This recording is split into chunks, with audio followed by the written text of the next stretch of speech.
പുറപ്പാടിൻ്റെ പുസ്തകം 24-ാം അധ്യായം. ഉടമ്പടി ഉറപ്പിക്കുന്നു. കർത്താവ് മോശയോട് അരുളി ചെയ്തു, നീയും അഹ്റോനും നാദാബും അബീഹുവും ഇസ്രായേലിലെ 70 ശ്രേഷ്ഠന്മാരും കൂടി കർത്താവിൻ്റെ അടുക്കിലേക്ക് കയറി വരുവിൻ. നിങ്ങൾ അകലെ നിന്ന് കുമ്പിട്ട് ആരാധിക്കുവിൻ. മോശ മാത്രം കർത്താവിനെ സമീപിക്കട്ടെ, മറ്റുള്ളവർ സമീപിക്കരുത്. ജനം അവനോടൊപ്പം കയറി വരികയും വരുത്. മോശ ചെന്ന് കർത്താവിൻ്റെ എല്ലാ വാക്കുകളും നിയമങ്ങളും ജനത്തെ അറിയിച്ചു. കർത്താവ് കൽപ്പിച്ച കാര്യങ്ങളെല്ലാം തങ്ങൾ ചെയ്യുമെന്ന് അവർ ഏകസ്വരത്തിൽ മറുപടി പറഞ്ഞു. മോശ കർത്താവിൻ്റെ വാക്കുകളെല്ലാം എഴുതി വെച്ചു. അവൻ അതിരാവിലെ എഴുന്നേറ്റ് മലയുടെ അടിവാരത്തിൽ ഒരു ബലിപീഠവും ഇസ്രായേലിലെ 12 ഗോത്രങ്ങൾക്കായി 12 സ്തംഭങ്ങളും നിർമ്മിച്ചു. അവൻ അയച്ച ഇസ്രായേൽ യുവാക്കന്മാർ കർത്താവിന് ദഹനബലികളും കാളകളെ കൊണ്ടുള്ള സമാധാന ബലികളും അർപ്പിച്ചു. മോശ ബലിയുടെ രക്തത്തിൽ പകുതി പാത്രങ്ങളിലാക്കുകയും പകുതി ബലിപീഠത്തിന്മേൽ തളിക്കുകയും ചെയ്തു.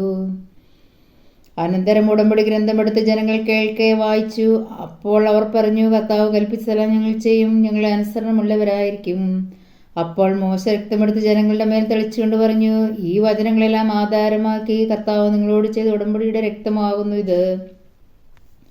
അനന്തരം മോശയും അഹ്റോനും നാദാബും അബീഹുവും ഇസ്രായേൽ ശ്രേഷ്ഠന്മാർ 70 പേരും മലമുകളിലേക്ക് കയറിപ്പോയി. അവർ ഇസ്രായേലിന്റെ ദൈവത്തെ കണ്ടു.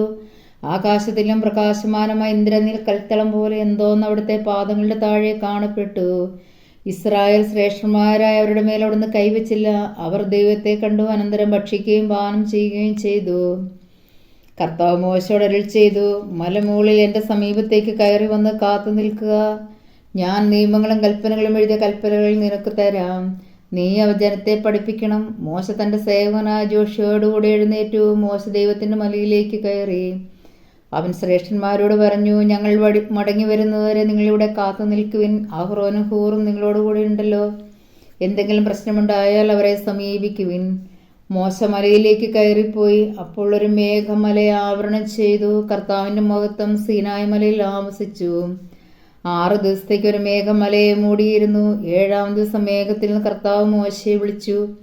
മലമുകളിൽ കർത്താവിൻ്റെ മഹത്വം ദഹിപ്പിക്കുന്ന അഗ്നിക്ക് തുല്യം ഇസ്രായേലർക്ക് കാണപ്പെട്ടു. മോശ മേഘത്തിൻ്റെ ഉള്ളിൽ കടന്ന് മലമുകളിലേക്ക് കയറി. 40 രാവും 40 പകലും അവൻ മലമുകളിലായിരുന്നു. ലേവ്യരുടെ പുസ്തകം 17-ഉം 18-ഉം അധ്യായങ്ങൾ. രക്തത്തിൻ്റെ പവിത്രത. കർത്താവ് മോശയോട് കൽപ്പിച്ചു, അഹ്റോനോടും പുത്രന്മാരോടും ഇസ്രായേൽ ജനത്തോടും പറയുക, കർത്താവ് കൽപ്പിക്കുന്നു, ഇസ്രായേൽ ഭവനത്തിലെ ആരെങ്കിലും കാളയെയോ ചെമ്മരിയാടിനെയോ കോലാടിനെയോ പാളയത്തിനകത്തോ പുറത്തോ വെച്ച് കൊല്ലുകയും ശ്രീകോവിലിന് മുൻപിൽ കർത്താവിന് കാഴ്ചയായി അർപ്പിക്കുന്നതിന് സമാഗമ കൂടാരത്തിൻ്റെ വാതിൽക്കൽ അതിനെ കൊണ്ടുവരാതിരിക്കുകയും ചെയ്താൽ അതിൻ്റെ രക്തത്തിന് അവൻ ഉത്തരവാദിയായിരിക്കും.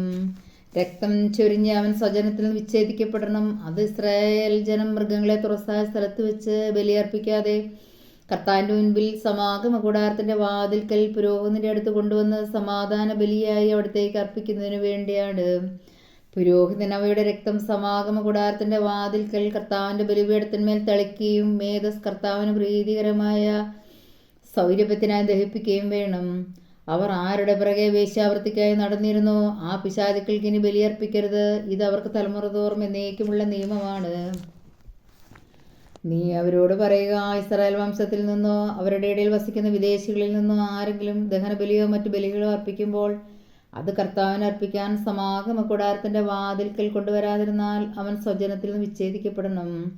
ഇസ്രായേൽ വംശത്തിലോ അവരുടെ ഇടയിൽ വസിക്കുന്ന വിദേശീയരിലോ ഉള്ള ആരെങ്കിലും ഏതെങ്കിലും തരം രക്തം ഭക്ഷിച്ചാൽ അവനെതിരെ ഞാൻ മുഖം തിരിക്കും. അവനെ ഞാൻ സ്വജനത്തിൽ നിന്ന് വിച്ഛേദിച്ചു കളയും. എന്തെന്നാൽ ശരീരത്തിൻ്റെ ജീവൻ രക്തത്തിലാണ് ഇരിക്കുന്നത്. അത് ബലിപീഠത്തിന്മേൽ ജീവന് വേണ്ടി പാപപരിഹാരം ചെയ്യാൻ ഞാൻ നൽകിയിരിക്കുന്നു. അതിൽ ജീവനുള്ളത് കൊണ്ട് രക്തമാണ് പാപപരിഹാരം ചെയ്യുന്നത്.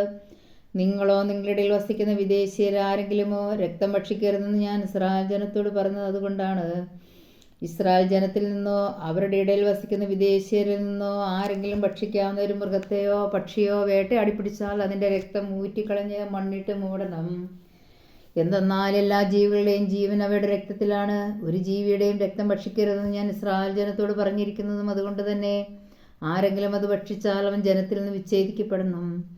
ചത്തതിനെയോ കാട്ടുമൃഗം കൊന്നതിനെയോ ഭക്ഷിക്കുന്നവൻ സ്വദേശിയോ വിദേശിയോ ആകട്ടെ തൻ്റെ വസ്ത്രം അലക്കി കുളിക്കണം. വൈകുന്നേരം വരെ അവൻ അശുദ്ധനായിരിക്കും. അതിനുശേഷം ശുദ്ധനാകും.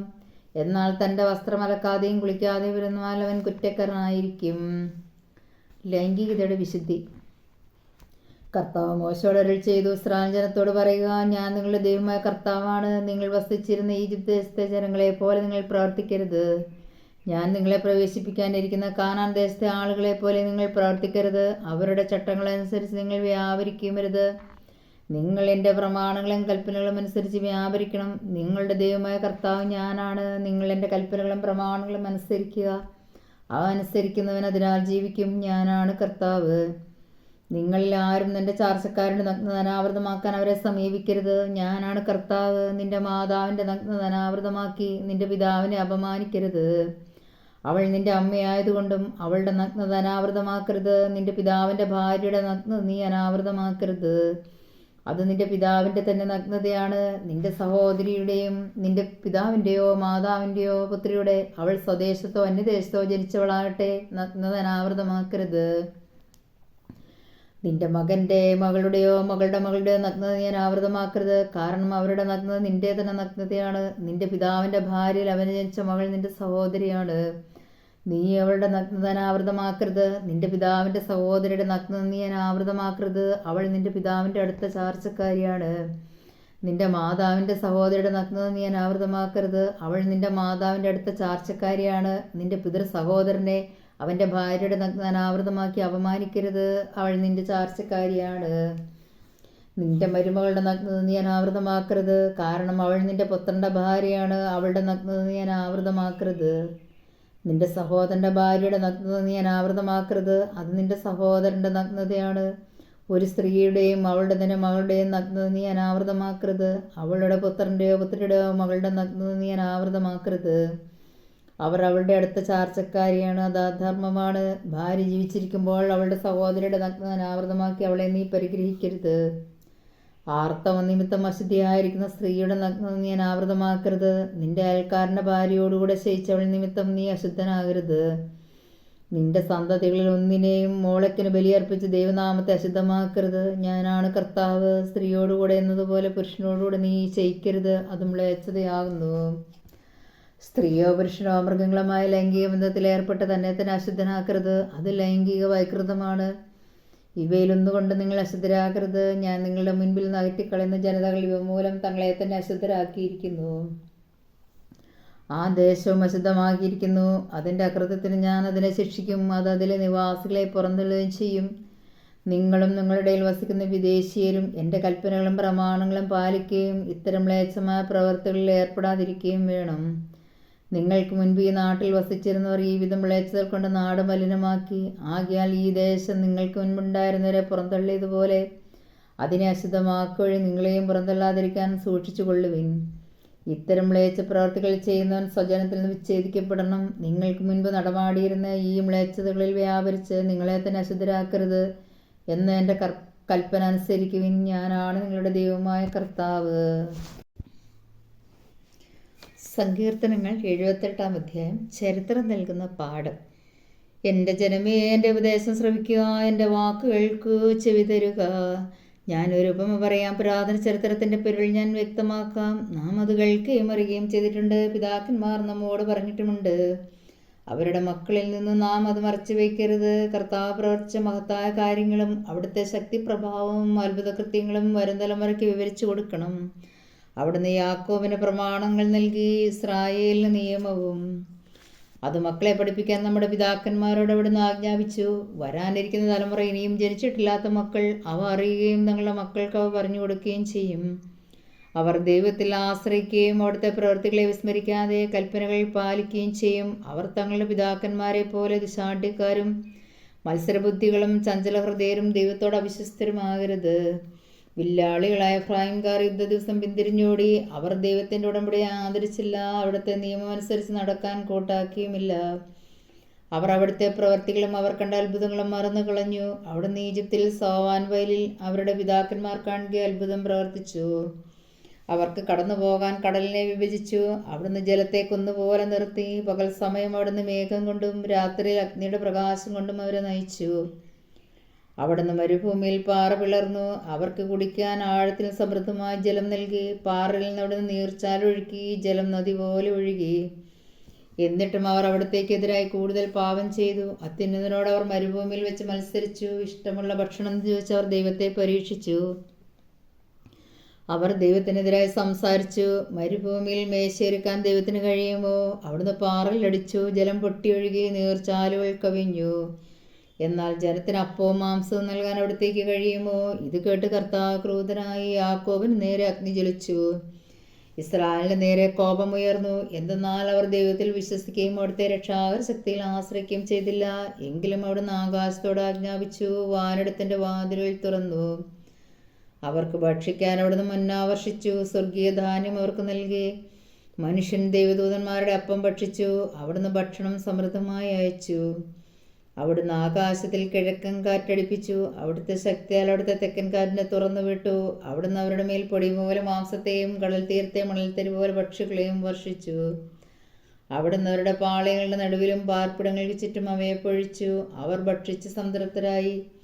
അവർ കൊതിച്ചത് അവിടുന്ന് അവർക്ക് നൽകി. എന്നാൽ അവരുടെ കൊതിക്ക് മതി വരും മുൻപ് തന്നെ ഭക്ഷണം വായിലിരിക്കുമ്പോൾ തന്നെ ദൈവത്തിന്റെ കോപം അവർക്കെതിരെ ഉയർന്നു.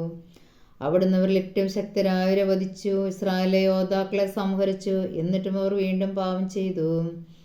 അവിടുന്ന് ചെയ്ത അത്ഭുതങ്ങൾ കണ്ടിട്ടും അവർ വിശ്വസിച്ചില്ല. അതിനാൽ അവിടുന്ന് അവരുടെ നാളുകളെ ഒരു നിശ്വാസം പോലെ അവസാനിപ്പിച്ചു. അവരുടെ സംവത്സരങ്ങളിൽ ഭീതിയിൽ ആണ്ടുപോയി. അവിടുന്ന് അവരെ വധിച്ചപ്പോൾ അവർ അവിടുത്തെ തേടി. അവർ അനുദപിച്ച് ദൈവത്തിങ്കിലേക്ക് തീവ്രതയോടെ തിരിഞ്ഞു. ദൈവമാണ് തങ്ങളുടെ അത്ഭുതശീലയെന്നും അത്യുന്നതനായ ദൈവമാണ് തങ്ങളെ വീണ്ടെടുക്കുന്നതെന്നും അവർ അനുസ്മരിച്ചു. എങ്കിലും അവരുടെ സ്തുതി കപടമായിരുന്നു. അവരുടെ നാവിൽ നിന്ന് വന്നത് നുണയായിരുന്നു. അവരുടെ ഹൃദയം അവിടത്തോട് ചേർന്ന് നിന്നില്ല. അവിടുത്തെ ഉടമ്പടിയോട് വിശ്വസ്ത പുലർത്തിയില്ല.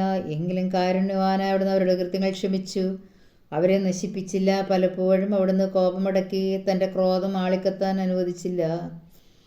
അവർ ജഡം മാത്രമാണെന്നും മടങ്ങി വരാതെ കടന്നു പോകുന്ന കാറ്റാണെന്നും അവിടുന്ന് അനുസ്മരിച്ചു. അവർ എത്രയോ പ്രാവശ്യം മരുഭൂമിയിൽ വെച്ച് അവിടുത്തോട് മത്സരിച്ചു. എത്രയോ പ്രാവശ്യം വിജനപ്രദേശത്ത് വെച്ച് അവിടുത്തെ ദുഃഖിപ്പിച്ചു. അവർ വീണ്ടും വീണ്ടും ദൈവത്തെ പരീക്ഷിച്ചു. ഇസ്രായേലിന്റെ പരിസ്ഥിതിനെ പ്രകോപിപ്പിച്ചു. അവർ അവിടുത്തെ ശക്തിയോ ശത്രുവിനും തങ്ങളെ രക്ഷിച്ച ദിവസത്തെ ഓർത്തില്ല. ഈജിപ്തിൽ വെച്ച് അവിടുന്ന് പ്രവർത്തിച്ച അടയാളങ്ങളും സോവാൻ വയലുകളിൽ വെച്ച് അത്ഭുതങ്ങളും ഓർത്തില്ല. അവരുടെ നദികളെ അവിടുന്ന് രക്തമാക്കി മാറ്റി. അരുവികളിൽ നിന്ന് അവർക്ക് കുടിക്കാൻ കഴിഞ്ഞില്ല. അവിടുന്ന് അവരുടെ ഇടയിലേക്ക് ഈച്ചകളെ കൂട്ടം കൂട്ടമായി അയച്ചു. അവ അവരെ വിഴുങ്ങിക്കളഞ്ഞു. അവിടുന്ന് തവളകളെ അയച്ചു. അവ അവർക്ക് നാശം വരുത്തി. അവരുടെ വിളവുകൾ കമ്പിളിപ്പുഴുവിനും അവരുടെ അധ്വാനബലം വെട്ടുവിളിക്കും വിട്ടുകൊടുത്തു. അവിടുന്ന് അവരുടെ മുന്തിരിത്തോട്ടങ്ങളെ കന്മഴ കൊണ്ടും സെക്കമോർ മരങ്ങളെ ഹിമവർഷം കൊണ്ടും നശിപ്പിച്ചു. അവിടുന്ന് അവരുടെ കന്നുകാലികളെ കന്മഴയ്ക്കും അവരുടെ ആട്ടിൻകൂട്ടങ്ങളെ ഇടുത്തിക്കും ഇരയാക്കി. അവിടുന്ന് അവരുടെ ഇടയിലേക്ക് തൻ്റെ ഉഗ്രകോപം, ക്രോധം, രോഷം, ദുരിതം എന്നിങ്ങനെ സംഹാരദൂതന്മാരുടെ ഒരു സംഘത്തെ അയച്ചു. അവിടുന്ന് തൻ്റെ കോപത്തെ അഴിച്ചുവിട്ടു. അവിടുന്ന് അവരെ മരണത്തിൽ നിന്ന് ഒഴിവാക്കിയില്ല. അവരുടെ ജീവനെ മഹാമാരിക്ക് ഏൽപ്പിച്ചു കൊടുത്തു. ഈജിപ്തിലെ കടിഞ്ഞൂലുകളെ, ഹാമിൻ്റെ കൂടാരത്തിലെ പൗരുഷത്തിൻ്റെ പ്രഥമഫലങ്ങളെ അവിടുന്ന് സംഹരിച്ചു.